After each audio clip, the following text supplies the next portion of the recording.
गेले अनेक महिन्यापासून या संदर्भात शेतकऱ्यांकडून मागणी होते, मात्र म्हणावा तसा प्रतिसाद मिळताना दिसत नाही।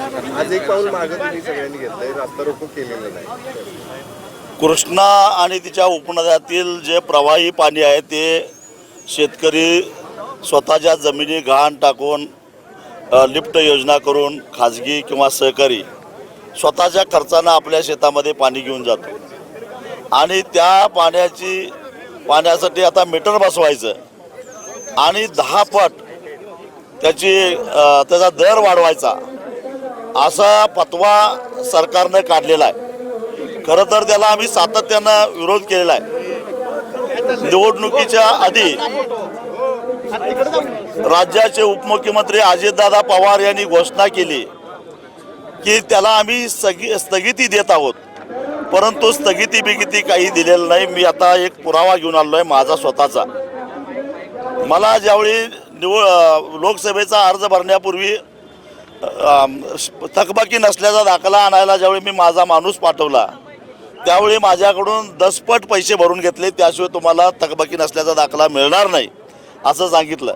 याचा अर्थ अजितदादा पवारांनी निवडणुकीच्या पूर्वी आम्हाला फसवलेला आहे की याला स्थगिती वगैरे काही नाही, फक्त वसुली थांबवलेली आहे, परंतु प्रत्यक्षामध्ये आजही आमच्या खात्यावर येणं दिसत आहे। हा विश्वासघात आहे आणि म्हणून आम्ही आता आचारसंहिता संपेपर्यंत वाट बघतो। जर सरकारनं आचारसंहिता संपताक्षणी याचा निर्णय घेतला नाही तर आम्ही आंदोलन तीव्र करू आणि आमची फसवणूक करणाऱ्या सरकारचा कुणीही प्रतिनिधी आला तर त्याला कृष्णा असो पंचगंगेचा असेल, पंचगंगेचं त्यांना पाहिजे असेल तर आम्हाला आवडेल, त्या पाण्यानं आंघोळ घातल्याशिवाय आम्ही सोडणार नाही। गेल्या उसा आंदोलनासाठी 10 तास हायवे रोखला होता, पुढे काही इशारा द्यायचा नाही। आता जर का याच्यामध्ये फसवणूक झाली तर आम्ही गप्पा बसणार नाही, परंतु हा आमचा सगळ्यांचा बसून घेतलेला निर्णय आहे की आता आचारसंहितेच्या काळामध्ये रस्ता रोको करायचं नाही।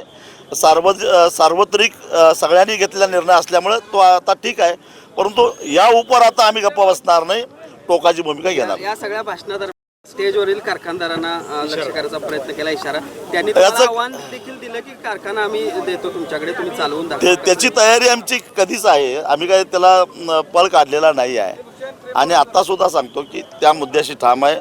मुख्यमंत्र्यांनी आमचा विश्वासघात केलेला आहे, कारण इथंच जेव्हा 10 तास आम्ही हायवे रोखलेला होता त्यावेळी स्वतः मुख्यमंत्र्यांनी सांगितलेलं होतं की 1.5 महिने थांबा, आम्ही त्याला मान्यता देतो, परंतु त्यांनी दिलेलं नाही। त्याच्यातही राजकारण होतं, परंतु आचारसंहिता संपल्यानंतर आम्ही तेही आंदोलन करणार आहोत, अर्थात ते स्वाभिमानी शेतकरी संघटना करेल। जर एखाद्या कारखानदारानं तशी तयारी दाखवली, कारण सांगली कोल्हापूर जिल्ह्यामध्ये आता कुठलं नवीन लायसन निघूच शकत नाही प्रचलित कायद्यानुसार, त्यामुळे तशी तयारी दाखवली तर तीही तयारी। ठीक आहे।